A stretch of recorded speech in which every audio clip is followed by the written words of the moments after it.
Do you think it hurts? Hurts? I could feel Savathûn behind my eyes, and she reached into my mind. What do you think these Hive feel when we reach into theirs? I also find the Scion's methods unsettling, but they can uncover Savathûn's plans more efficiently than I ever could.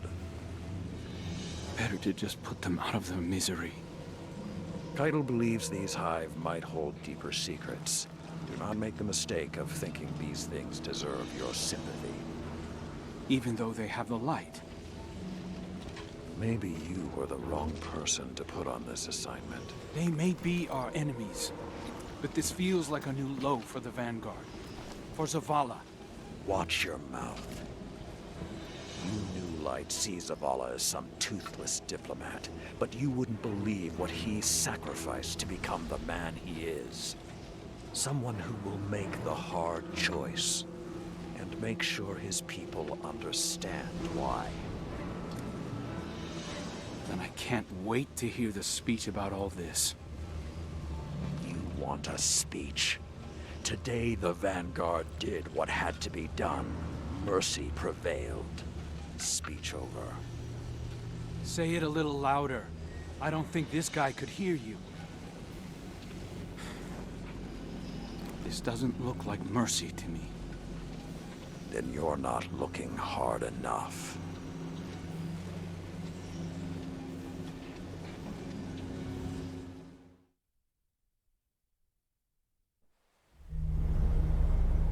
Long ago, even before there was a last city, I was deep on patrol in the old forest when a local villager sought me out. They asked me to catch a thief. I told them the Iron Lords were no mercenaries, but I saw their pride as well as their poverty. When they offered me a loaf of black bread instead of coin, I agreed. Just before sunrise, I caught my thief. A young girl, stealing what she could carry. Food when she could find it, coin when she couldn't, weapons to protect what she had taken. There was no fear in her eyes. She said the bandits in the forest ordered her to steal in exchange for protection. The penalty for theft in those times was death. Instead, I pulled the crest from around my neck and pressed it into her hands. I told her the wolves would protect her. In a settlement rich with stolen supplies, I found the bandits and cut them down. 38 lives to spare one. And for a time, I believed that was mercy. Many winters passed before I found myself back in that part of the old forest. This time, no one sought me out. So I sought them instead. Wind blew through rotted wood and rusted metal where the village once stood. And behind it, graves.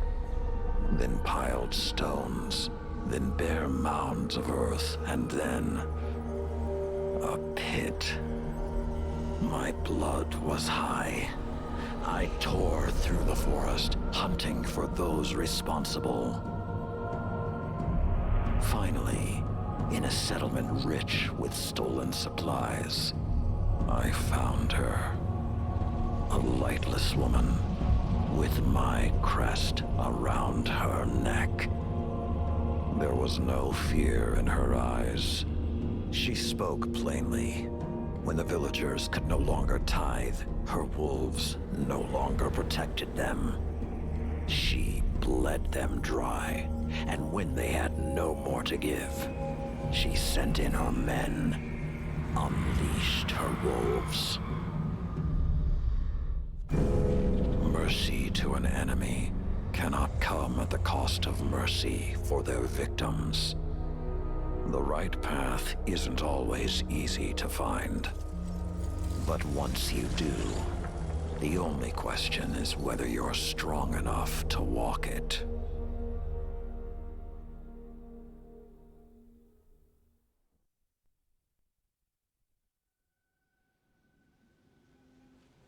Consider that the next time you feel pity for our enemies.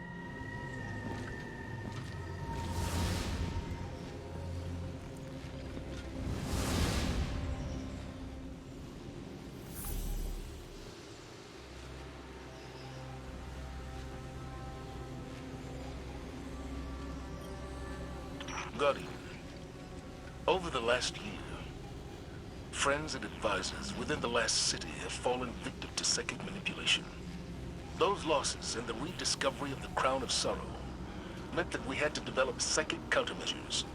So I authorized the deployment of this containment unit developed by Keitel Scions for psychic analysis of the Hive. The machine can hold the Hive in a painless limbo, neither alive nor dead. This allows Scion operatives to examine their minds, gleaning the information we need. After everything that happened to Osiris, it makes me uncomfortable to rifle through their brains like this. But Guardian lives are at stake. You will be our boots on the ground, and Lord Saladin will oversee the operation to ensure everything goes smoothly. We'll only have this asset for a limited time, so make it worthwhile. Good luck.